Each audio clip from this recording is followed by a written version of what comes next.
What if I told you the biggest person holding you back right now is you? What if I told you that you are the sole reason why you are not excelling the way you want to? Why nothing is happening the way you envisioned it? Like, things aren't falling into place because you are doing what we call the old self-sabotage. How would you feel? Like, really? Sit with it for a second. How does it feel knowing you are the reason why things aren't progressing and you are the reason why things aren't working out? Are you the kind of person right now who's gonna throw their toys out of the pram and get real defensive on me right now and say, it really isn't my fault. You don't know what you're talking about. Or are you going to sigh, put your head down and say, maybe you're right, Pri. Maybe I am the one.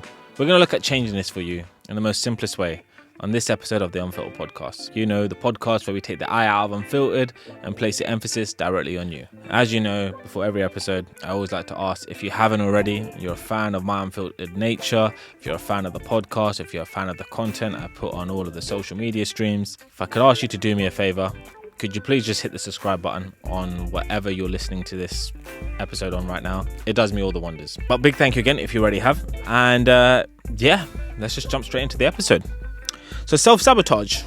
What is self-sabotage? And how do you beat it? All right, I had to Google this one. Let's get it up here. Self-sabotage is a pattern of actions or thought processes that can prevent someone from achieving their goals or experiencing happiness. It can be intentional or unconscious and can negatively impact a person's mental health, relationship, and career. To me,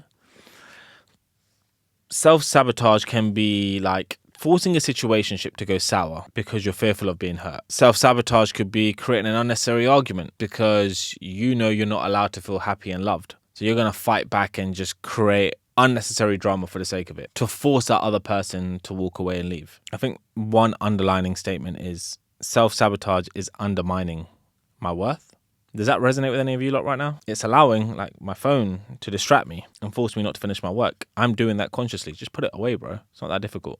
Self-sabotage is like eating the wrong foods when I know I'm consciously trying to lose a bit of weight or trying to get into better shape or trying to reach a specific goal within regards to like my health and fitness.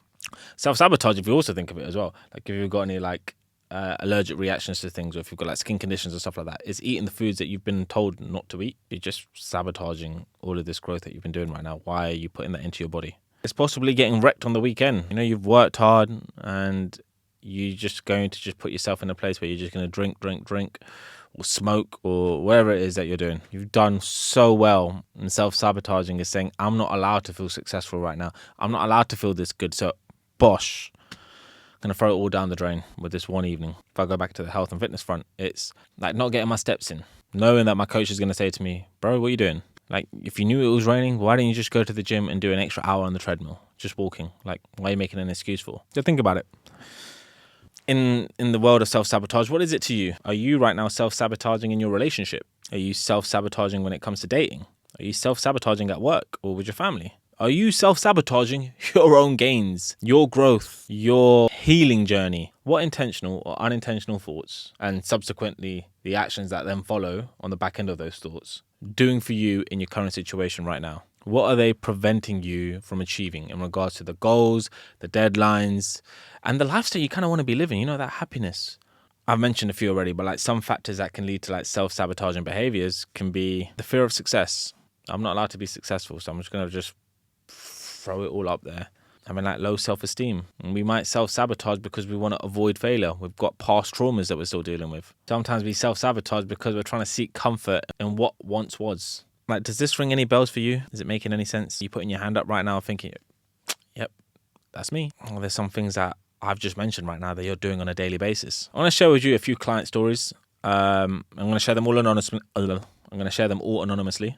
About self-sabotage and the outcomes that have then arose on the back end of this self-sabotage. They've pissed my clients off, and this behavior that they've recognized still pisses them off. It's like, why am I allowing myself to do that? And then it's a case of what actions can you then take to stop yourself from doing that? But let me give you a few client stories. So one of my clients, we'll call her Jenny. She always experienced a level of self-sabotage when things started to kick off in the early stages of dating. She would match someone, a great person, very good looking, very attractive. Seemed like they had the banter, the vibes, everything that she was asking for. But because she hadn't healed from her past and she was holding on to a lot of fear of this person walking out, all of those insecurities would rush back into her system and she'd fumble what looked like this perfect dating opportunity. And she fumbled it time and time again. Every time she thought she had worked on it and let go, we knew she hadn't, but she was still very adamant to carry on dating. Things wouldn't go her way. She'd change up her actions, the way she tried to date. But this was still self-sabotaging behaviour. What would tend to happen would be there would be no follow-up dates.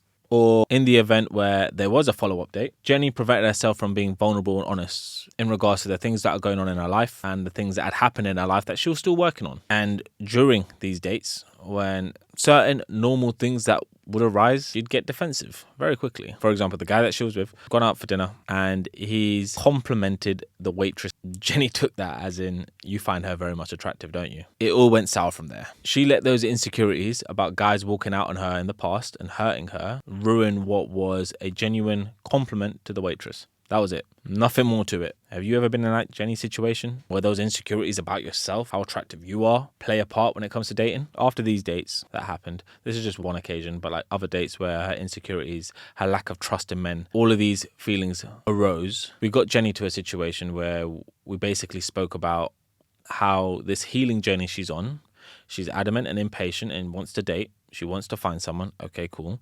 So like I always say, when it comes to healing, you can't run before you can walk. We had to get her being a little bit more vulnerable in these situations and speaking to the other person that she was dating with and giving them enough clarity in regards to what her challenges were. And if a guy wasn't able to understand that information and saw it as weird, great, not my guy.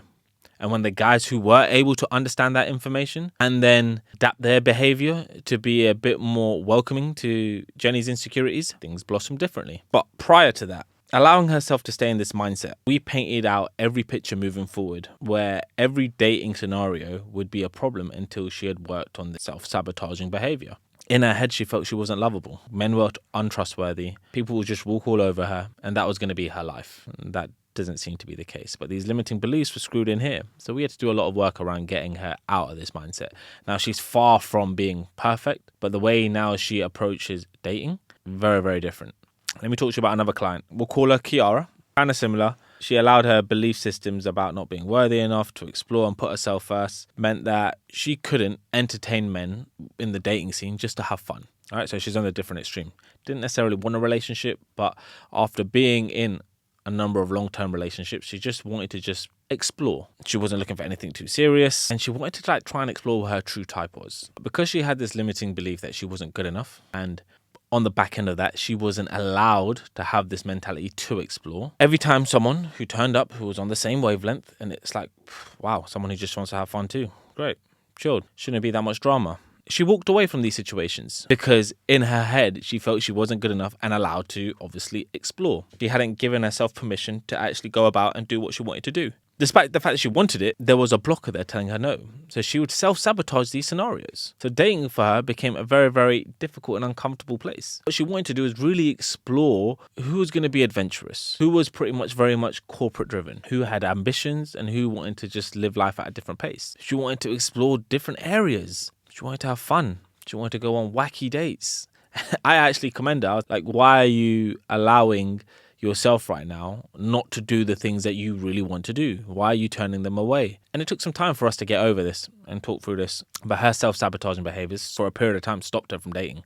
Now she's having a whale of a time. It's tough when these belief systems can play a pivotal part in regards to the growth that we want to take, the life we want to live, things we want to explore, the adventures we want to go on.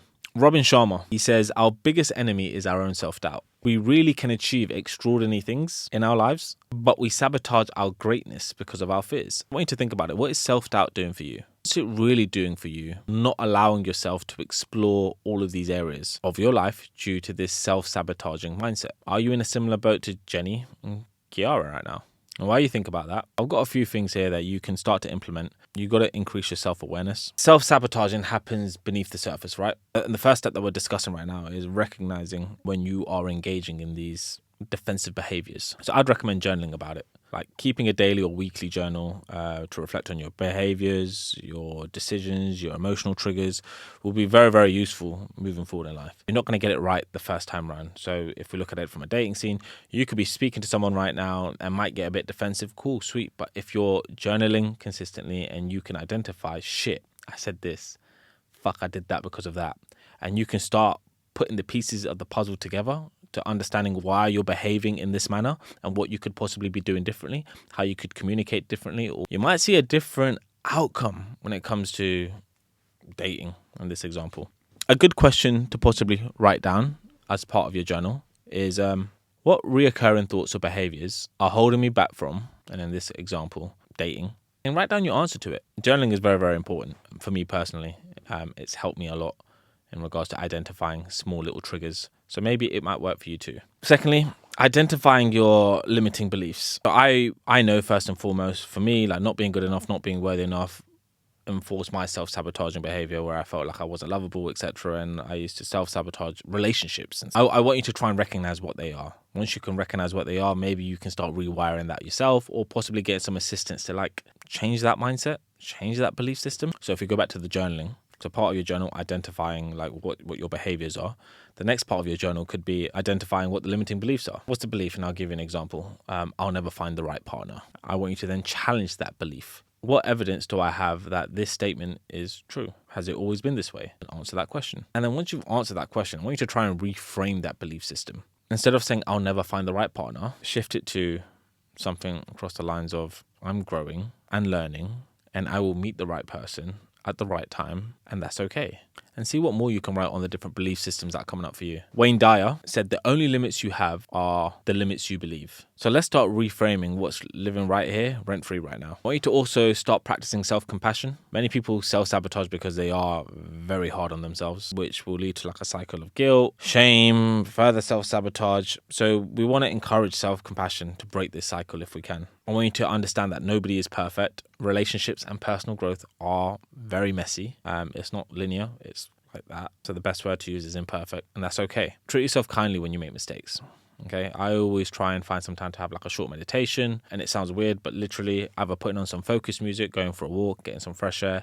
It sounds so basic, but giving yourself time just to check in and be like, it's all right, mate, it's all good, can go a long way. Another great thing to use is replacing the fear with curiosity. So a lot of times self-sabotage is driven by that fear. So we talked about fear of failure, fear of success, fear of rejection, fear of the unknown. Now this won't be easy, but I want you to like start questioning this, and maybe you include this as part of your journal as well. What am I afraid of? And then what am I really afraid of? And then start asking yourself the question, what's the best thing that could happen from this scenario? What if this fear is just a signal that I'm growing? And if you can start answering those questions, I feel like it might reframe your mindset from being so scared about certain scenarios to actually experimenting and going on this little adventure of yours. And finally, very much a coaching one here. Set clear goals and accountability. Now, this is where someone like myself could be a great shout. But self-sabotage tends to happen a lot when you don't have accountability. Now, you can grow your own accountability if you're built that way, but sometimes reaching out for some help and getting some guidance along the way can be very, very useful. Look at it from like, say, a personal trainer perspective. Having someone hold you accountable might stop your self-sabotagingness when it comes to being in the gym and working towards a health and fitness goal. You know, someone just telling you, know what you're doing, hang on a minute, might make the biggest difference there. So it might be a good idea, like having some goals and then maybe getting some accountability to ensure you stick to those goals. Now that might sound all generic and it's probably all stuff you've heard before, but if I'm being completely honest with you right now, the truth is real growth and real work around your self-sabotaging behaviors comes from you owning the mindset that you already have and doubling down to make sure you then make subsequent changes to no longer live in this life anymore. Let's see what happens for you this week. Maybe you journal and then fill me in. You know where you can find me, at Uncle Pri on Instagram. You can drop me a message just to let me know how this is all playing out for you. And if you feel like it's still something you're still struggling with, hit me up. Maybe we can try and find a way of navigating you out of this self-sabotaging mindset in one of my unfiltered coaching experiences. Thank you a lot for listening. It's been your boy, Pri. And I'll see you again on another episode of the Unfiltered Podcast. Peace.